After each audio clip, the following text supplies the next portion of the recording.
கலைஞர் மகளிர் உரிமை தொகை மாதம் 1000, மகளிருக்கு விடியல் பேருந்து பயண திட்டம், நாள் முதல்வன் திட்டம், புதுமை பெண் திட்டம், தமிழ் முதல்வன் திட்டம், காலை உணவு திட்டம், மக்களை தேடி மருத்துவம், இல்லம் தேடி கல்வி, இப்படி தொடர்ச்சியாக இன்னும் பல ஏராளமான திட்டங்களை தந்திருக்கக்கூடிய முதலமைச்சர் மாண்புமிகு தளபதி என்பதை நாம் நினைத்து பார்த்திட வேண்டும்.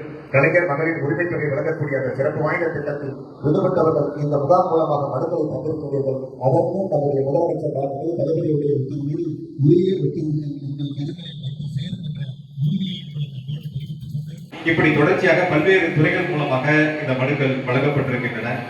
அந்தந்த துறையினுடைய உயர் அதிகாரிகள் அதை ஆய்வு செய்து முழுவதுமாக முடிந்தவரை அரசுடைய உத்தரவுகள் வழங்குவதற்கான நடவடிக்கைகள் எடுக்கப்பட்டிருக்கின்றன. குறிப்பாக சொல்ல வேண்டும் என்று சொன்னால், நம்முடைய திருமாநுழையூர் பகுதி தொடங்கி சுக்காலியூர் வரை சாலையினுடைய விரிவாக்கத்திற்கு மட்டும் 10 கோடி ரூபாய் நிதிகளை கொடுத்து மிக சிறப்பாக இந்த சாலை விரிவாக்க பணிகள் நடந்திருக்கின்றன.